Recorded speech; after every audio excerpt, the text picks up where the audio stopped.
एक छोटे से गांव में, जो घने जंगलों से घिरा हुआ था, रामू नाम का एक किसान रहता था। रामू अपने खेतों में दिन रात मेहनत करता था, लेकिन उसके गुस्से के कारण गांव में उसकी एक अलग ही पहचान थी। एक दिन दोपहर में, जब सूरज आसमान में आग बरसा रहा था, रामू अपने खेत में काम कर रहा था। अचानक उसकी नजर एक चींटियों के बड़े झुंड पर पड़ी, जो उसके खेत के एक कोने में अपनी बाम्बी बना रही थीं। रामू को यह देखकर गुस्सा आ गया। उसे लगा कि चींटियां उसकी फसल को नुकसान पहुंचाएंगी। बिना कुछ सोचे समझे उसने उस बाम्बी को अपने पैरों से कुचल डाला। चींटियां तितर बितर हो गईं, लेकिन रामू के मन में शांति नहीं आई। वह बार बार बाम्बी को कुचलने लगा और चींटियों पर पानी डालने लगा। चींटियां बुरी तरह घायल हो गईं और अपनी जान बचाने के लिए इधर उधर भागने लगीं। अगले दिन रामू को अपने खेत में अजीब सा महसूस हुआ। उसे हर तरफ चींटियां ही चींटियां नजर आ रही थीं।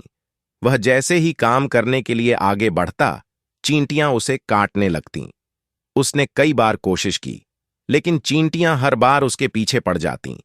रामू ने सोचा कि यह सिर्फ एक संयोग है, और उसने ध्यान नहीं दिया।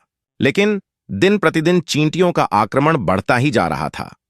रामू के घर में, उसके बिस्तर पर, खाना खाते समय हर जगह चींटियां उसका पीछा करतीं। एक रात जब रामू सो रहा था, चींटियों ने उसके पूरे शरीर पर हमला कर दिया। वह चीखता हुआ उठा और इधर उधर भागने लगा, लेकिन चींटियों ने उसे घेर लिया था।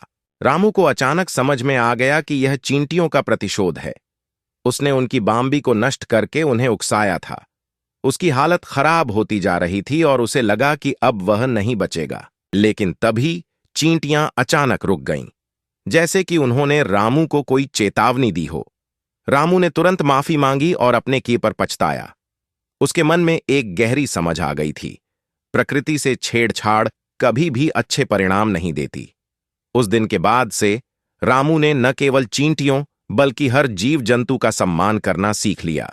सीख: दूसरों को नुकसान पहुंचाने से पहले सोचें, क्योंकि हर प्राणी का जीवन महत्वपूर्ण होता है।